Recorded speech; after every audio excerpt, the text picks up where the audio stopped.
Salam Bapak Ibu dan saudara-saudariku yang dikasihi Tuhan. Selamat pagi. Saya percaya bahwa Bapak Ibu terus di dalam berkat pemeliharaan Tuhan, sekalipun kita berada dalam suasana yang sulit. Kita bersyukur Tuhan memberi kesempatan buat kita pada pagi ini untuk beribadah berkaitan dengan hari kebangkitan Tuhan Yesus. Kita akan mendengarkan firman Tuhan. Sebelum kita belajar firman Tuhan, mari kita berdoa. Bapa, kami bersyukur karena Tuhan kembali pertemukan kami dalam ibadah untuk mengenang kebangkitan Tuhan Yesus. Kami akan belajar firman Tuhan. Roh Kudus berikan pengertian akan firman Tuhan yang akan kami baca dan renungkan bersama pada pagi ini, sehingga firman Tuhan akan memberkati kami. Di dalam nama Tuhan Yesus kami menyerahkan jam pemberitaan firman Tuhan pada saat ini. Yang siap diberkati firman Tuhan sama-sama katakan amin. Kita akan baca Alkitab kita. Silakan Bapak Ibu dan saudara-saudari semua yang ada di rumah untuk membuka Alkitabnya, atau mungkin pakai HP silahkan. Kita buka Alkitab kita dalam kitab Injil Lukas pasal yang ke-24. Kita akan baca ayat yang pertama sampai ayat yang ke-12. Injil Lukas pasal yang ke-24. Kita baca ayat yang pertama sampai ayat yang ke-12. Judul bacaannya Kebangkitan Yesus. Tetapi pagi-pagi benar pada waktu hari pertama minggu itu, mereka pergi ke kubur membawa rempah-rempah yang telah disediakan mereka. Mereka mendapati batu sudah terguling dari kubur itu. Ayat 3. Dan setelah masuk mereka tidak menemukan mayat Tuhan Yesus. Sementara mereka berdiri termangu-mangu karena hal itu, tiba-tiba ada dua orang berdiri dekat mereka memakai pakaian yang berkilau-kilauan. Mereka sangat ketakutan dan menundukkan kepala. Tetapi kedua orang itu berkata kepada mereka, "Mengapa kamu mencari Dia yang hidup di antara orang mati? Ia tidak ada di sini. Ia telah bangkit. Ingatlah apa yang dikatakannya kepada kamu ketika Ia masih di Galilea." Ayat 7, yaitu bahwa anak manusia harus diserahkan ke tangan orang-orang berdosa dan disalibkan, dan akan bangkit pada hari yang ketiga. Maka teringatlah mereka akan perkataan Yesus itu. Dan setelah mereka kembali dari kubur, mereka menceritakan semuanya itu kepada ke-11 murid dan kepada semua saudara yang lain. Perempuan-perempuan itu ialah Maria dari Magdala, dan Yohana dan Maria ibu Yakobus, dan perempuan-perempuan lain juga yang bersama-sama dengan mereka, memberitahukannya kepada rasul-rasul. Ayat 11.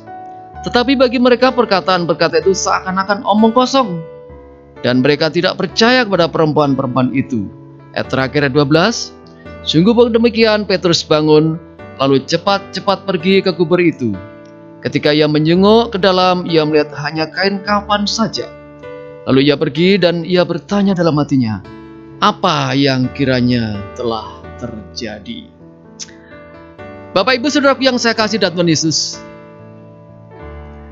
ada banyak tokoh-tokoh dunia yang tercatat di dalam tulisan-tulisan yang kita pernah dengar. Misalnya ada ilmuwan yang hebat, tokoh politik, ada tokoh militer, ada tokoh seni, bahkan ada tokoh-tokoh agama. Mereka semua orang-orang hebat yang bisa memberi dampak bagi banyak orang.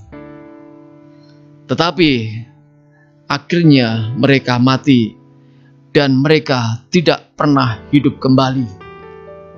Tapi Bapak Ibu Saudaraku yang saya kasih dan Yesus, ada satu-satunya seorang pribadi yang pernah hidup di dunia ini, yang mati 3 hari dan dia bangkit kembali dan dia hidup sampai sekarang, yaitu Yesus. Bapak Ibu Saudaraku yang saya kasih dalam Tuhan Yesus, Yesus adalah satu-satunya manusia yang mati, yang pernah mati, yang pernah hidup, mati, tapi dia bangkit kembali sampai sekarang dia hidup. Iblis tidak senang dengan kebangkitan Yesus. Berbagai cara dilakukan oleh iblis. untuk menjatuhkan iman Kristen. Ada cerita-cerita bohong, cerita-cerita kabar-kabar bohong, kabar-kabar hoax disampaikan yang menyatakan bahwa Yesus tidak pernah bangkit. Ada mereka berkata, oh, Yesus itu tidak bangkit. Yesus dicuri oleh para muridnya. Bapak Ibu, waktu Yesus mati, dikuburkan, dia dijaga dengan ketat oleh para serdadu tentara Romawi. Dan dimeteraikan, Bapak Ibu. Tidak mungkin orang-orang berani mencuri atau mengambil mayat Yesus. Dijaga ketat oleh serdadu Romawi. Ada orang berkata, oh, Yesus itu hanya pingsan saja. Ketika dia dikuburkan, setelah dia dikuburkan sekian waktu, akhirnya dia sadar kembali, dia siuman dan dia mendorong batu itu sehingga dia bisa keluar. Yesus berarti tidak pernah mati. Ya. Bapak Ibu Saudaraku yang saya kasih, pernyataan ini dibantah. Batu yang menutup kubur Yesus itu menurut penelitian itu diameternya 1,5 meter. Dan itu beratnya bukan ratusan kilo. Itu bertonton, saudaraku, menurut sebuah tulisan. Jadi tidak mungkin kalau Yesus yang baru saja sudah dipukuli, sudah disalibkan, lalu dia siuman, mampu dia mendorong batu itu. Perlu tenaga banyak orang, Bapak Ibu. Ya, pernyataan ini tidak bisa dipegang. Sudah terbantahkan. Nah, Bapak Ibu Saudaraku yang saya kasih dalam Tuhan Yesus, Yesus itu memang benar-benar bangkit. Disaksikan oleh banyak orang, muridnya lihat sendiri, berkali-kali dia menampakkan diri. Nah, Bapak Ibu Saudaraku yang saya kasih dalam Tuhan Yesus, hari ini kita akan belajar ya. Karena kita punya Allah yang hidup, Allah yang bangkit, maka kita bisa membangun kehidupan kita, bisa membangun kehidupan iman kita, bukan di atas pribadi Allah yang mati, tapi pribadi Allah yang bangkit. Dalam acara, dalam memperingati hari kebangkitan Yesus ini, kita akan belajar tema kita, membangun hidup benar, didasarkan kebangkitan Yesus. Didasarkan kebangkitan Yesus, kita akan membangun kehidupan yang benar. Kita akan lihat kehidupan yang benar yang pertama. Kita akan prinsip-prinsip yang dalam nas yang kita baca ini. Coba kita perhatikan dalam ayat yang keempat ya. Di sana dikatakan, sementara mereka berdiri termangu-mangu karena hal itu, tiba-tiba ada 2 orang berdiri dekat mereka memakai pakaian yang berkilau-kilauan. Yang pertama kita belajar prinsip di sini yang bisa kita jadikan sebagai dasar membangun kehidupan kita adalah bahwa kasih Tuhan itu selalu mempedulikan umat pilihannya. Allah kita, Allah yang maha kasih. Allah yang maha kasih bukan sekedar atribut, bukan sekedar embel-embel. Tapi Allah yang maha kasih itu ada tindakan-tindakan yang dilakukan kepada umat pilihannya. Wujudnya apa? Dia menaruh peduli, tidak tinggal diam pada saat orang percaya, pada saat umatnya mengalami kesulitan, mengalami kesedihan. Dalam nas yang kita baca ini, para wanita sedang ke kubur. Untuk apa ke kubur? Mereka mau merempah-rempahi mayat Yesus atau memberikan basal atau minyak. Ya. Tujuannya apa? Supaya mayat-mayat itu awet seperti itu, Bapak Ibu ya. Tapi apa yang terjadi ketika mereka datang ke kubur? Tiba-tiba kuburnya sudah terbuka. Kaget bukan main ya. Dalam suasana sedih, dalam suasana ketidakpastian, malaikat Tuhan datang mengingatkan mereka. Malaikat Tuhan itu memberikan penghiburan, memberikan penguatan kepada mereka, Bapak Ibu. Bagaimana untuk mendapatkan lawatan Tuhan itu? Bagaimana supaya kita mendapatkan kepedulian dari Tuhan? Yang kita lihat dalam nas yang kita baca ini, mereka bersegera mencari Yesus. Dikatakan pagi-pagi benar dalam ayat yang pertama. pagi benar, saudaraku, pada hari Minggu kalau sekarang, saudaraku, mereka segera menemui Yesus. Jadi Bapak Ibu Saudaraku, kita belajar prinsip di sini. Tuhan menyatakan kepeduliannya kepada kita ketika kita berusaha mencari Tuhan di dalam kehidupan kita. Bagaimana bentuk kepedulian Tuhan dalam nas yang kita baca ini? Tuhan memberikan kekuatan di tengah-tengah kelemahan. Tuhan memberikan keteduhan di tengah-tengah kebingungan. Tuhan berikan kepastian di tengah keraguan-raguan. Ayat 6 dan 8 di sana dikatakan, Ia tidak ada di sini. Ia telah bangkit. Ingatlah apa yang dikatakannya kepada kamu ketika Ia masih di Galilea, yaitu bahwa Anak Manusia harus diserahkan ke tangan orang-orang berdosa dan disalibkan, dan akan bangkit pada hari yang ketiga. Ayat 8, maka teringatlah mereka akan perkataan Yesus itu. Bapak Ibu, kita belajar prinsip di sini. Orang yang mendapatkan lawatan Tuhan adalah orang-orang yang mencari-cari Tuhan, berharap kepada Tuhan, dan bentuk yang Tuhan berikan untuk menyatakan kepeduliannya, Dia menguatkan dengan janji-janji firman-Nya. Jadi firman Tuhan itulah yang merupakan janji-janji jaminan bagi kehidupan kita, untuk kita mengalami berkat-berkat Tuhan, mengalami penghiburan dari Tuhan. Mari Bapak Ibu, kita sukakan firman Tuhan. Dalam situasi seperti ini, kita di rumah, mari kita beri kesempatan lebih banyak waktu untuk kita baca firman Tuhan, belajar firman Tuhan, dan di sanalah kita akan mendapatkan berkat-berkat lawatan Tuhan. Itu yang pertama.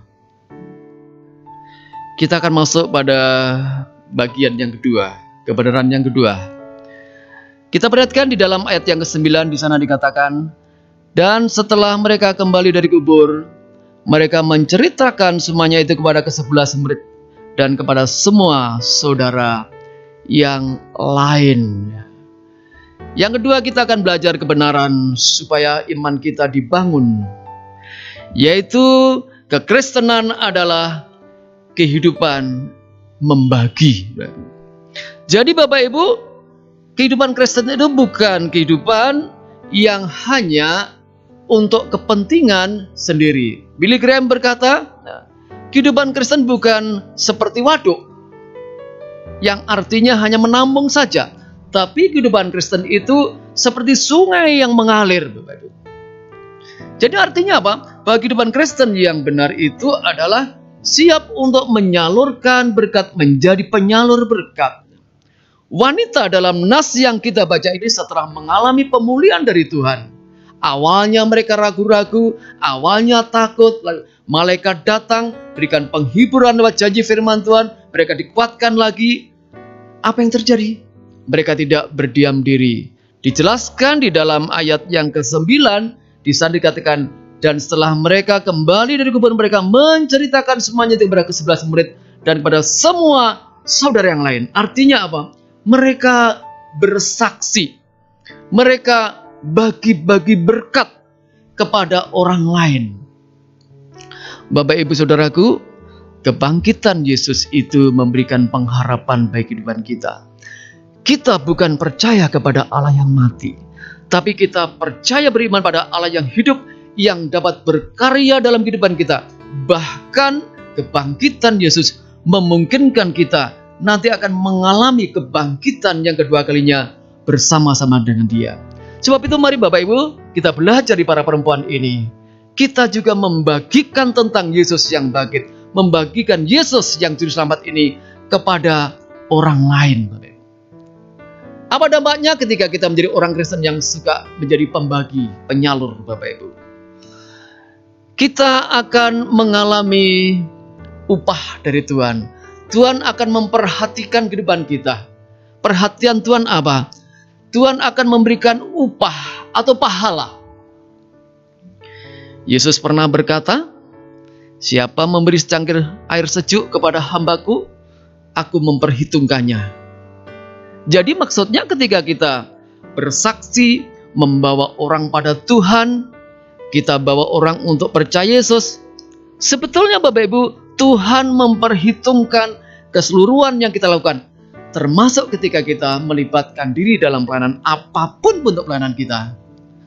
Tuhan yang teliti itu tetap memperhitungkan semuanya. Berikutnya, ketika kita menjadi orang yang suka membagi, Tuhan akan memperkaya kita.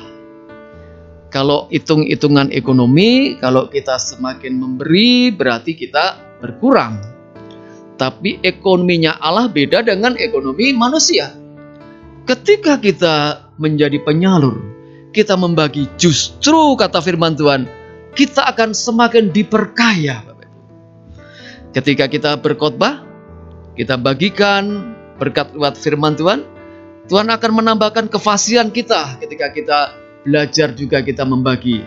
Ketika kita misalnya menjadi seorang pemimpin ibadah atau WL misalnya, kita melayani dengan kapasitas kita, Tuhan akan semakin menambahkan kapasitas kita. Semakin kita lebih cekatan, ya, kita lebih terampil. Ketika kita bersaksi, maka Tuhan juga akan semakin memberkati kita, akan dipakai Tuhan semakin besar lagi dalam kehidupan kita. Orang yang membagi itu gambarannya seperti orang yang seperti air, Bapak Ibu. Air itu kalau mengalir, ya, maka air itu akan tidak berbau tentunya, ya. Kalau air itu mengalir, ya, kiri kanannya akan merasakan. Kalau tanaman itu mungkin akan subur. Sebaliknya kalau air itu mengendap di satu tempat, ya, terus dibiarkan, ya bau, ya, tidak memberi dampak bagi lingkungannya, bahkan membuat lingkungannya tidak nyaman. Mari kita jadi orang Kristen yang suka membagi. Kekristenan adalah kehidupan yang membagi. Wanita-wanita ini diberkati Tuhan, dan dia bagikan kepada banyak orang. Itu yang kedua. Kekristenan adalah kehidupan yang harus membagi. Kita akan masuk di dalam kebenaran yang ketiga, yang terakhir. Masih ingat yang pertama tadi bahwa kasih Tuhan itu selalu mempedulikan umat pilihannya. Yang kedua, kita sudah belajar bahwa kehidupan kita sebagai orang percaya adalah kehidupan yang harus membagi atau menyalurkan berkat, jadi penyalur. Dan yang ketiga, yang terakhir, perhatikan dalam ayat yang ke-12. Perhatikan baik-baik ayat 12. Sungguh pun demikian, Petrus bangun, lalu cepat-cepat pergi ke kubur itu. Ketika ia menyengok ke dalam, ia melihat hanya kain kapan saja. Lalu ia pergi dan ia bertanya dalam hatinya, apa yang kiranya telah terjadi. Dari ayat ini kita belajar kebenaran bahwa kekristenan itu harus bijaksana menyikapi dinamika kehidupan ini. Jadi kita sebagai orang percaya harus belajar bijaksana menyikapi selok-belok kehidupan di dunia ini. Kehidupan ini bersifat dinamis. Segala sesuatu bisa berubah di luar dugaan. Peristiwa-peristiwa tiba-tiba bisa terjadi di luar apa yang kita duga. Yang awalnya teduh bisa goncang. Yang awalnya aman bisa tiba jadi tidak aman, bisa berubah. Disinilah sebagai orang percaya kita diajar untuk menjadi orang yang bijaksana dalam menyikapinya. Kita perlu melibatkan kehidupan rohani kita, spiritual kita. Kita perlu menyikapi secara intelektual kita, dengan otak, dengan akal budi yang Tuhan berikan kepada kita. Kita juga perlu menyikapi dengan hati kita. Itu orang yang bijaksana. Dari sisi firman Tuhan, dari sisi pertimbangan akal budi kita, dari pertimbangan hati kita, perasaan kita, kita menyikapi segala sesuatu. Dalam nas yang kita baca ini, Bapak Ibu perhatikan baik-baik. Petrus saat dengar berita dari para perempuan ini, Yesus sudah bangkit. Yesus sudah bangkit, ya. Apa yang kita lihat dalam nas yang kita baca ini? Petrus bangun, lalu dia tidak langsung percaya. Dia cek, lalu cepat-cepat pergi ke kubur. Dan ketika dia menyogok ke kubur, ia lihat kain kapan sudah tidak ada. Ia pergi, tapi ia bertanya dalam hatinya, benar tidak? Benar tidak? Dia menganalisa baik-baik, ya. Kita belajar apa dari prinsip ini Bapak Ibu ya? Mari ketika kita menghadapi segala sesuatu yang mungkin kita sulit memutuskan ya, mari kita belajar libatkan Tuhan. Jangan lupa juga kita melibatkan akal budi kita, analisa kita harus jalan. Dan penting juga, mari kita melibatkan hati kita Bapak Ibu. Sumber persoalan, ya, kadang-kadang kita terlalu cepat mengambil keputusan. Tanpa menimbang baik-baik dari sisi firman bagaimana. Sekarang ini Bapak Ibu Saudaraku, kita sedang dalam situasi yang sulit ya. COVID-19 ya. Kalau kita dengar dari media sosial macam-macam ya kita. Ada yang menakutkan, ada yang menghiburkan, ada yang membuat kita bingung Bapak Ibu. Mari kita sebagai orang percaya belajar bijaksana menyikapinya. Kalaupun kita mau berkomentar, mari kita berkomentar yang menyejukkan, yang memberikan pembelajaran bagi orang lain, bukan malah menakut-nakutkan Bapak Ibu. Kalau tidak, kita bisa salah keputusan sehingga tidak jadi berkat. Mari kita belajar dari Petrus ini Bapak Ibu. Kita belajar prinsip di sini bahwa kekristenan harus bijaksana menyikapi setiap kehidupan ini. Ketika kita bijaksana, maka akan memberi dampak yang baik bagi orang lain, bagi pelayanan, bahkan bagi keluarga kita. Lebih baik ketika kita ada persoalan, kita berdiam diri bertanya sama Tuhan, lalu kita gunakan akal budi kita, dan kita gunakan hati kita, sehingga kita tidak salah mengambil sebuah keputusan. Jadi, hari ini kita belajar 3 prinsip penting dari peristiwa kebangkitan Yesus. Yang pertama, kasih Tuhan itu mempedulikan kehidupan kita. Allah kita sudah bangkit, Dia peduli mendengar doa-doa kita. Yang kedua, kita belajar kehidupan Kristen itu harus menjadi kehidupan yang bersedia membagi. Kita ceritakan Yesus yang mati bagi kita yang berdosa, yang sudah bangkit berikan kemenangan. Kita ceritakan kepada banyak orang.